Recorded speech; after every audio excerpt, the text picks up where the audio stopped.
Why, hello, everyone. Let's see, what time is it? It's 11:48 p.m., and it is time for some stories, as you might know, um, i.e., it is story time. So, for those of you who are joining in now, which is few at the very moment, I'm sure it will pick up momentarily, but for those of you who are just jumping in, welcome. Oh my, I forgot setup. I need to go to setup and make sure. Okay, yes, that's great, but I want to make sure that I'm using the correct audio using a USB codec. There we are. There, that should be correct now if it wasn't already. Either way, it's all set up. So, hello everyone and welcome to Storytime. Another edition of Storytime. Tonight, we are reading Bram Stoker's Dracula, Chapter 16, out of God knows how many. There are a lot of them, though. Well, actually, that's not too bad. Let's see. Oh, didn't mean to do that. Oh, thank goodness it brought me back where I was. I accidentally refreshed the page. But anyway, I'm going to look just to see how many chapters there are. 16 out of... Whoa! 27. We're doing pretty well, actually. So, not bad. We're more than halfway through. All right. Good deal. So anyway, chapter 16 out of 27. So we will be continuing that tonight. And in the meantime, by the way, feel free to comment if you'd like. So there are several places you can watch this. You can watch it on Facebook if you're a friend of mine. Well, you can watch it even if you're not a friend of mine, but it helps if you are, because you can see when I post it. Granted, I'll soon be I'm going to keep trying to figure out how to get it to post inside the Storytime Facebook group as opposed to just on my profile. Which, you know what I can do, actually? I can find the stream on Facebook and share the link to the Storytime page. That would probably be the best way to do that. I'll have to figure out how to share this stream then. I'm sure there's a way. Well, there's got to be some way to do it. I'll figure that out later. Regardless, Facebook. So you've got that down. Next up would be YouTube. You can follow along on YouTube as well. My page is bpecorny1. And, I do a lot of things, but the biggest one is Storytime. So please go ahead and follow Storytime so that you can have fun there as well. Follow bpecorny1 on YouTube so you can follow Storytime there as well.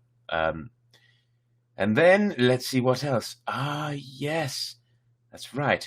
You can also follow me on Twitch now. All one word, Brett Doesn't Game. No spaces, no apostrophes, nothing like that. Just, good old-fashioned fun. So, that being said, welcome everyone who's watching, and those who will be watching. If you would like a shout-out in the video, go ahead and just leave a comment. In the meantime, like the video and hit subscribe. It would be very, very appreciated. I really would appreciate you if you did that. So, like it, subscribe it, comment if you would like a shout out. So there we are, and that's all there is to it. So, that being said, thank you everyone for being here. Thank you for watching. I see Carla has just commented, Nick and I are listening tonight. So, shout out to Carla and shout out to Nicholas. Glad you both are here. Yes, I want to leave that thing. Okay. So, glad you both are here, as well as anyone else who's watching. Meantime, let's get started with Dracula. Bram Stoker's Dracula, Chapter 16. Dr. Seward's diary continued. It was just a quarter before 12 o'clock when we got into the churchyard. Oh, hold on a minute before I really get going.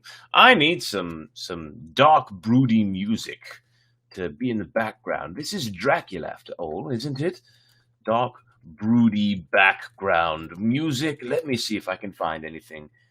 Uh, yes, an hour of dark ambient music. Perhaps that will do. Oh, dark piano sociopath. Maybe that would be good, but it's only 6 minutes long. I'll go with the 54-minute dark ambient thingy here. Yes, there we are. It was just a quarter before 12 o'clock when we got in the churchyard over the low wall. The night was dark, with occasional gleams of moonlight between the rents of the heavy clouds that scudded across the sky. We all kept somehow close together, with Van Helsing slightly in front as he led the way.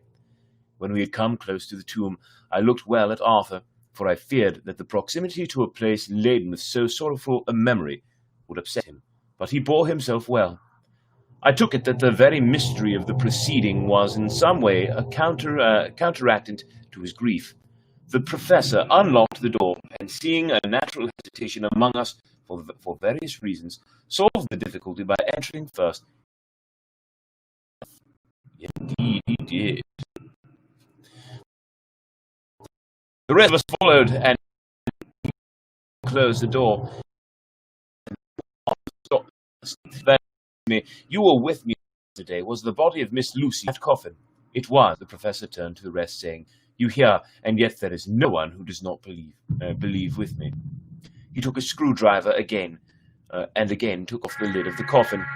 Arthur looked on, very pale but silent. When the lid was removed, he stepped forward. He evidently did not know that there was a leaden coffin, or at any rate had not thought of it.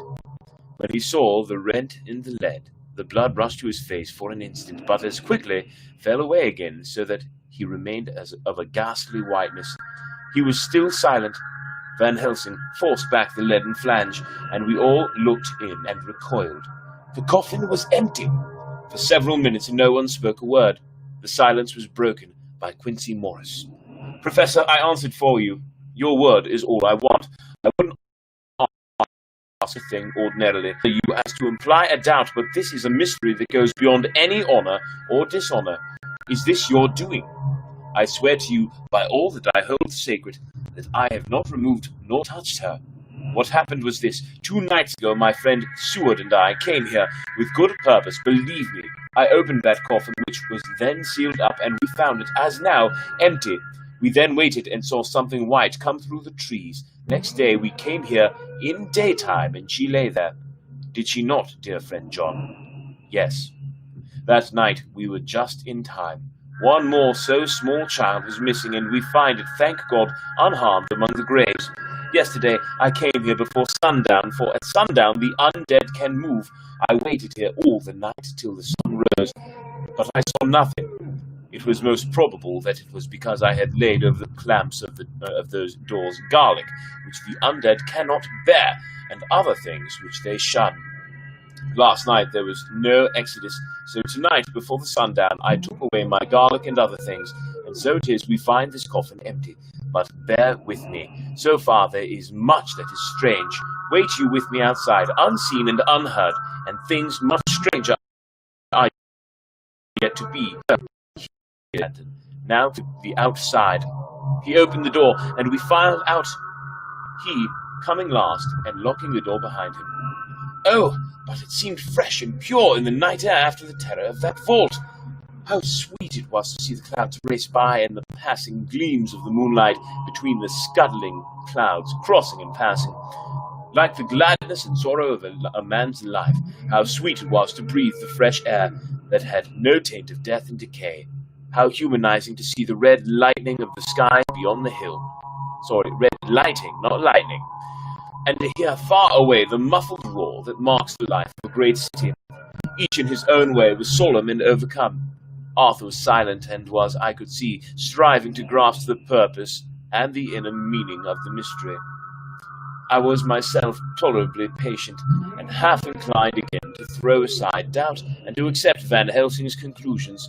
Quincy Morris was phlegmatic, the way of a man who accepts all things, and accepts them in the spirit of cool bravery, with hazard of all he has to stake. Not being able to smoke, he cut himself a good-sized plug of tobacco and began to chew. As to Van Helsing, he was employed in a definite way. First, he took from his bag a mass of what looked like thin wafer-like biscuits, which was now carefully rolled up in a white napkin. Next, he took out a double-hand whitish, like dough or putty. He crumbled the wafer up fine and worked it between his hands. Then thin strips began to lay them into the crevices between the door and its setting and tomb. I was somewhat puzzled at this and being close, asked him what it was he was doing. Arthur and Quincy drew near also, as they too were curious. He answered, "I am closing the tomb so that the undead may not enter." "And is that stuff you have put there going to do it?" asked Quincy. "Great Scott, is this a game?" "It is." "What is that which you are using?" This time the question was by Arthur. Van Helsing reverently lifted his hat as he answered. "So tell me, listeners, if this music is cutting it, so to speak. I see Heather has joined. Hello, Heather! You said the music scared the crap out of you. Oh, very good. Jolly good. Hello, Mum. I see you there too. And hello, Amber. Good evening to you. Huzzah to everyone who has joined. Fantastic. So I'm glad the music is doing its job.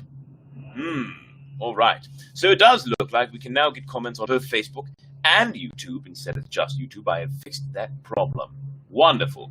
Once again, if you would like, and Mum, I'll show you, because I'm glad you're to get a shout out, just comment. That's all you have to do. And I will silence my phone real quick because really, that's not cool. Anyway, back to it. Glad you're liking the music. Glad you all are here, and good to see you all here. So I really like that comment, so I'm going to leave that one up. But please feel free to keep commenting, and if there are comments that I especially think are hilarious or useful or whatever, or just like, hey, I haven't seen that person in a while, I'll put them up. Everyone gets the comment put up at least once. So Carla, you get put up there too. Amber, you get put up there too. For now, we put up the scared the crap out of me one. Anyway, back to it. Van Helsing said, "The host, I brought it from Amsterdam. I have an indulgence. It was an answer that appalled the most skeptical of us, and we felt individually that in the presence of such earnest purpose as the professor's, a purpose which could thus use thee to him most sacred of things, it was impossible to distrust. In respectful silence, we took the places assigned to us close round the tomb, but hidden from the sight of any one approaching. I pitied the others, especially Arthur. I had myself been apprenticed by the former visits to this watchful horror, and yet I, who had up to an hour ago repudiated the proofs, felt my heart sink within me. Never did tombs look so ghastly white. Never did cypress or yew or juniper so seem the embodiment of funeral gloom. Never did tree or grass wave or rustle so ominously. Never did bough creak so mysteriously, and never did the faraway howling of dogs send such a woeful presage through the night." There was a long spell of silence, a big, aching void, and then from the professor a keen he pointed, and far down the avenue of yews we saw a white figure advance, a dim white figure which held something dark at its breast.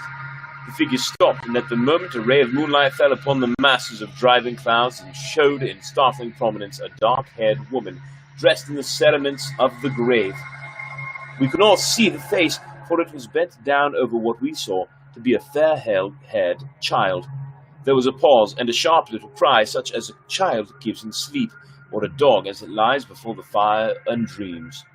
We were starting forward, but the professor, warning hand, seen by us as he stood behind a yew tree, kept us back, and then as we looked, the white figure moved forward again. It was now near enough for us to see clearly, and the moonlight still held. My own heart grew cold as ice, and I could hear the gasp of Arthur as we recognized the features of Lucy Westenra. Lucy Westenra, but yet how changed! The sweetness was turned to adamantine, heartless cruelty, and the purity to voluptuous wantonness. Van Helsing stepped out, and obedient to his gesture, we all advanced too. The four of us ranged in a line before the door of the tomb. Van Helsing raised his lantern and drew the slide. By the concentrated light that fell on Lucy's face, we could see that the lips were crimson with fresh blood, and that the stream had trickled over her chin and stained the purity of her lawn death robe. We shuddered with horror. I could see by the tremulous light that even Van Helsing's iron nerve had failed. Arthur was next to me, and if I had not seized his arm and held him up, he would have fallen.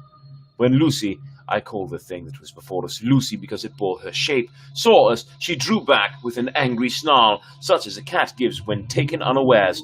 Then her eyes ranged over us. Lucy's eyes in form and colour, but Lucy's eyes unclean and full of hellfire, instead of the pure, gentle orbs we knew.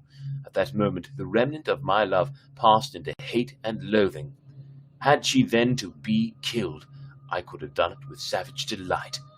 As she looked, her eyes blazed with unholy light, and the face became wreathed with the voluptuous smile. Oh God, how it made me shudder to see it! With a careless motion, she flung to the ground, callous as a devil, the child that up to now she had clutched strenuously to her breast, growling over it as a dog growls over a bone. The child gave a sharp cry and lay there moaning. There was a cold-bloodedness in the act which wrung a groan from Arthur when she advanced to him with outstretched arms and a wanton smile. He fell back and hid his face in his hands. She still advanced, however, and with a languorous, voluptuous grace said, "Come to me, Arthur. Leave these others and come to me. My arms are hungry for you. Come, and we can rest together. Come, my husband, come." There was something diabolically sweet in her tones, something of the tingling of glass when struck, which rang through the brains even of us who heard the words addressed to another. As for Arthur, he seemed under a spell. Moving his hands from his face, he opened wide his arms. She was leaping for them, when Van Helsing sprang forward and held between them his little golden crucifix. She recoiled from it, and with a sudden distorted face, full of rage, dashed past him, as if to enter the tomb. Oh, but dear readers, don't we remember what happened so recently?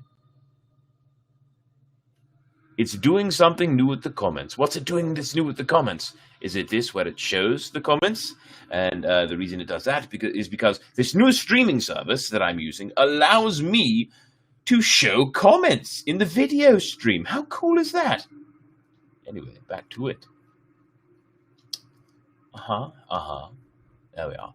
When within a foot or two of the door, however, she stopped as if arrested by some irresistible force. Then she turned, and her face was shown in the clear burst of moonlight, and by the lamp, which had now no quiver from Van Helsing's iron nerves. Never did I see such baffled malice on a face, and never, I trust, shall such ever be seen again by mortal eyes. The beautiful colour became livid, the eyes seemed to throw out sparks of hellfire, the brows were wrinkled as though the folds of the flesh were the coils of Medusa's snakes, and the lovely blood-stained mouth grew to an open square, as in the passion masks of the Greeks and Japanese. If ever a face meant death, if looks could kill, we saw it at that moment. And so, for full half a minute, which seemed an eternity, she remained between the lifted crucifix and the sacred closing of her means of entry. Van Helsing broke the silence by asking Arthur, "Answer me, O my friend, am I to proceed in my work?" Arthur threw himself on his knees and hid his face in his hands as he answered, "Do as you will, friend, do as you will. There can be no horror like this ever any more." And he groaned in spirit. Quincy and I simultaneously moved toward him and took his arms.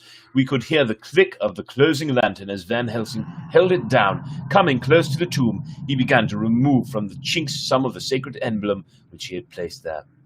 We all looked on in horrified amazement as we saw, when he stood back, the woman with a corporeal body as real as at that moment as our own, pass in through the interstice where scarce a knife blade could have gone. We all felt a glad sense of relief when we saw the professor calmly restoring the strings of putty to the edges of the door. When this was done, he lifted the child and said, "Come now, my friends, we can do no more till tomorrow. There is a funeral at noon, so here we shall all come before long after that. The friends of the dead will all be gone by too, and when the sexton lock the gate, we shall remain. Then there is more to do, but not like this of tonight. As for this little one, he is not much harm. Tomorrow, coming close to Arthur, he said, "My friend Arthur, you have had a sore trial, but after, when you look back, you will see how it was necessary. You are now in the bitter waters, my child. By this time tomorrow, you will, please God, have passed them and have drunk of the sweet waters. So do not mourn overmuch. Till then I shall not ask you to forgive me. Arthur Quincy came home with me, and we tried to cheer each other on the way. We had left the child in safety and were tired, so we all slept with more or less reality of sleep." By the way, this new bit of music playing has some dark, creepy voices, and the first time I heard one, it kind of scared me a little because it sounded like it was coming from back there. He's somewhere else in the house. And to answer your question, Amber, am I doing a mini concert anytime again soon? Probably. The date of my audition was actually pushed back to the end of the month, so got some more time to prepare. I've got specifically 22 days and 20 hours and 49 minutes and 45 seconds. So, a lot more time to do that. Yes, a lot more time to practice and get ready. So anyway, probably a few more mini concerts. I want to be prepared for those and have some songs to play. Anyway, back to it. 29th of September, night.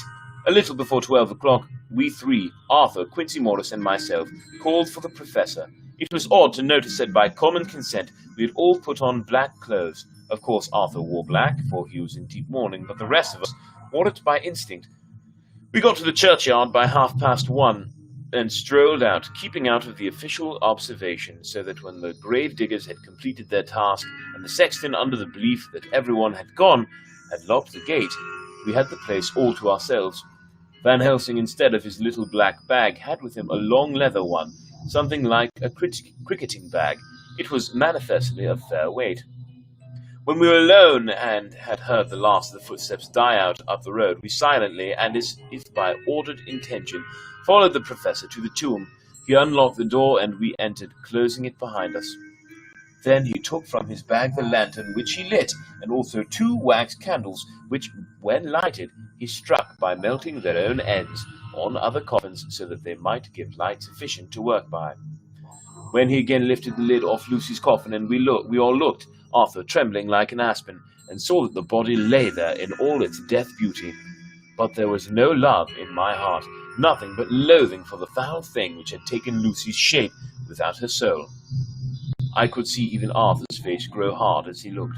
Presently he said to Van Helsing, "Is this really Lucy's body, or only a demon in her shape?"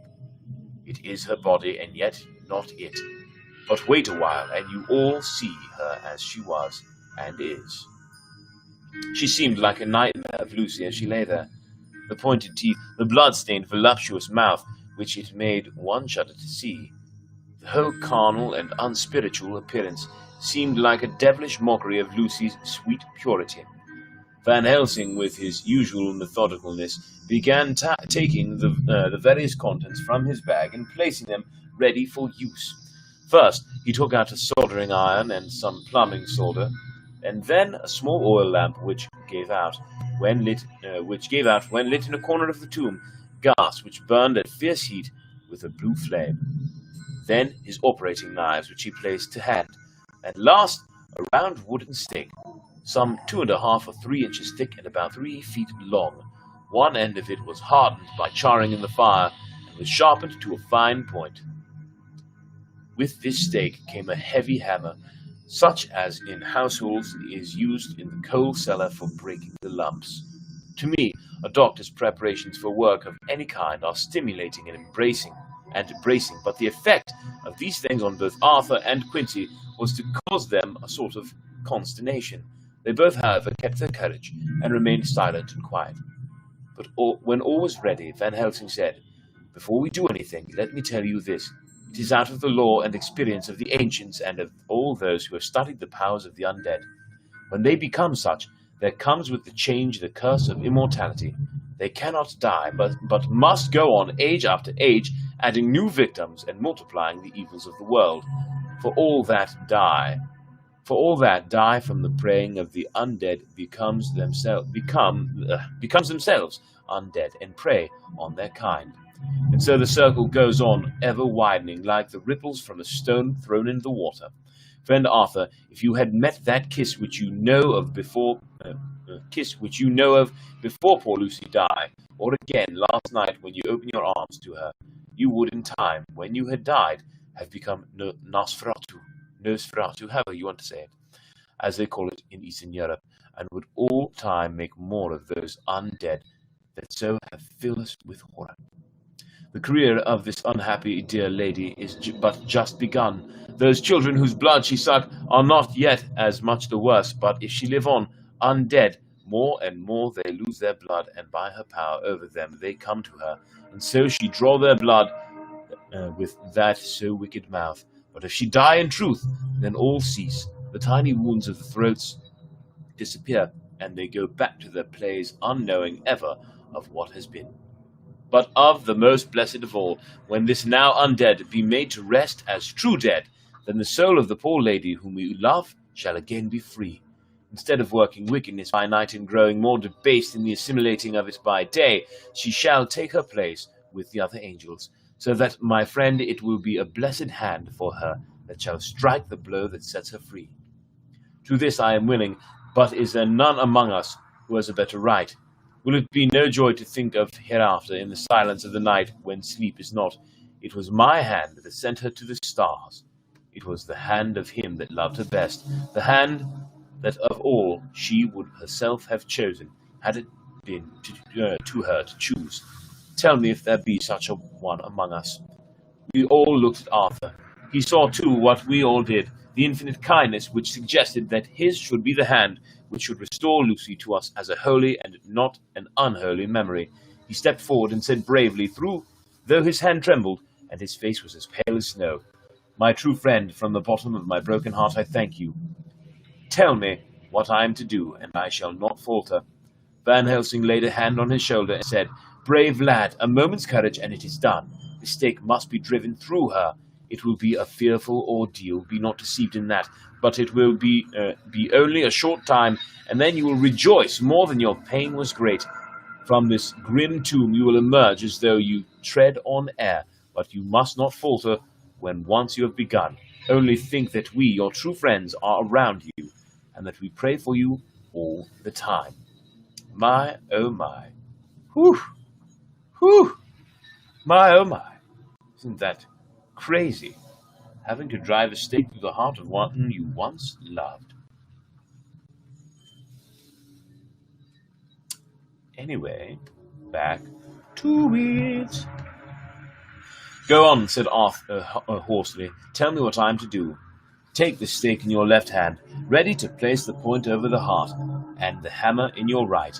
Then, when we begin our prayer for the dead, I shall read him. I have the book here, and the others shall follow. Strike in God's name, that so all may be well with the dead, that we love and the undead pass away."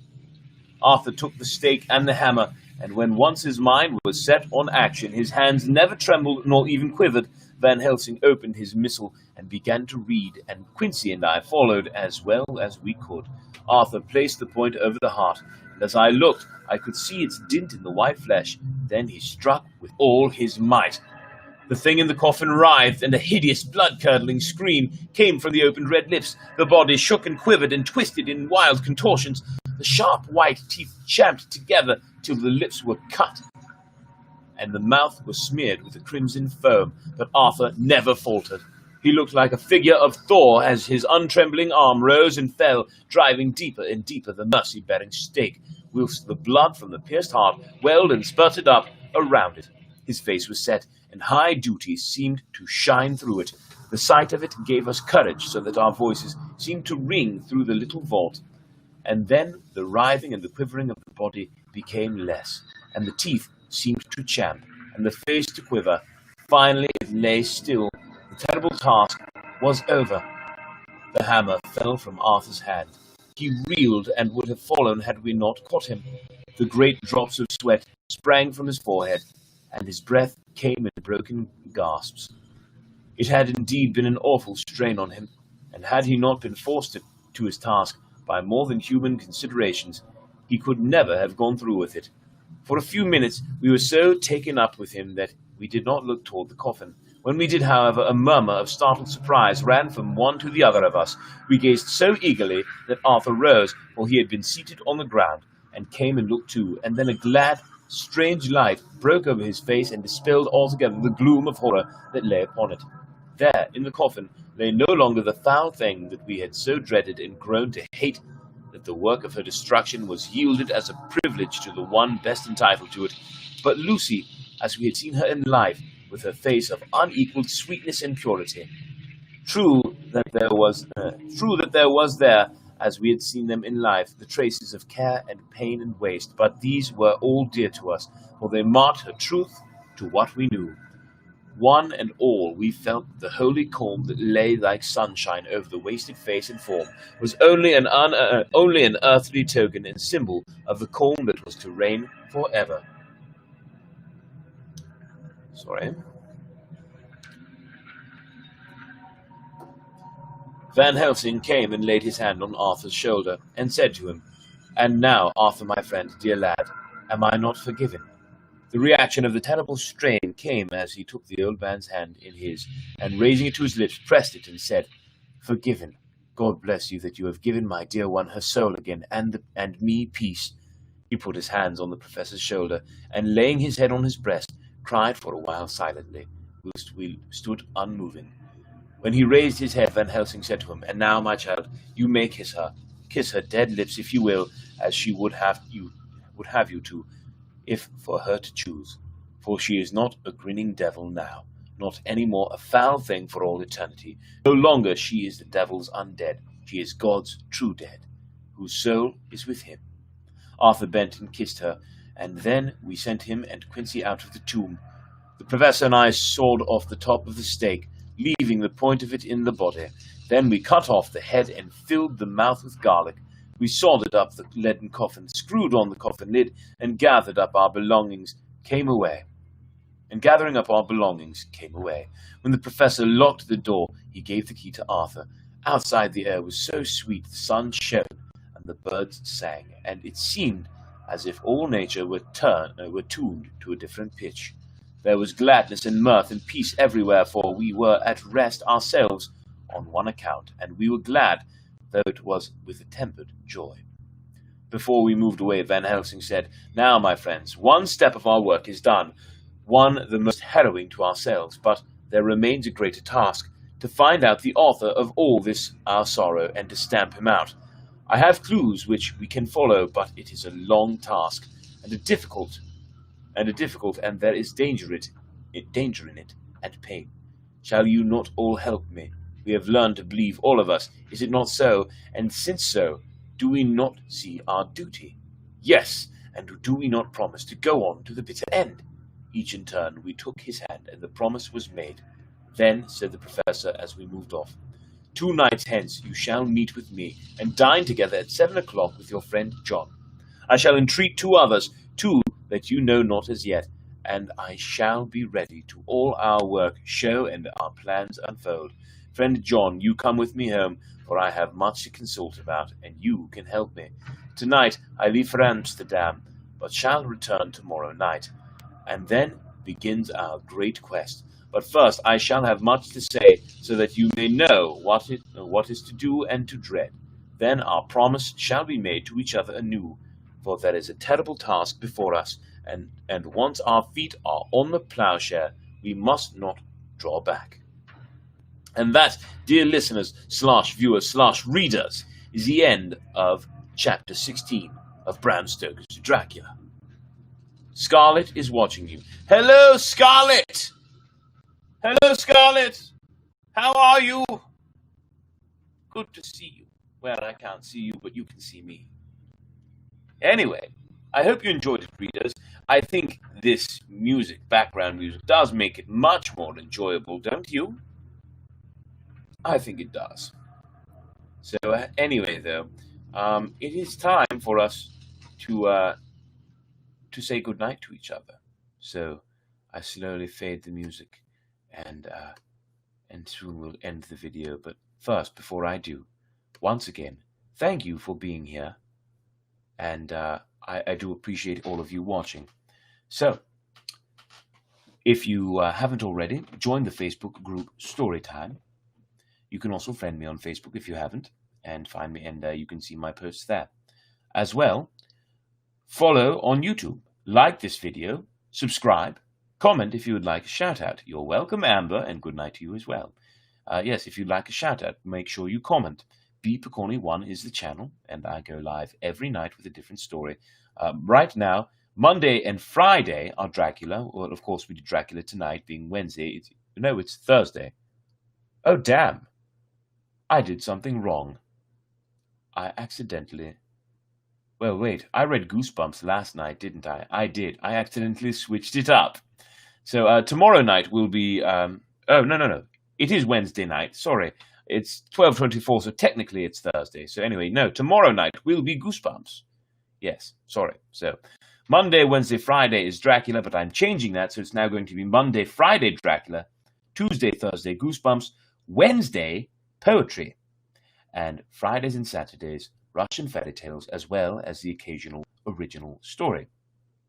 So, again, join the Facebook group. Friend me on Facebook if you like. Brett Pecorny.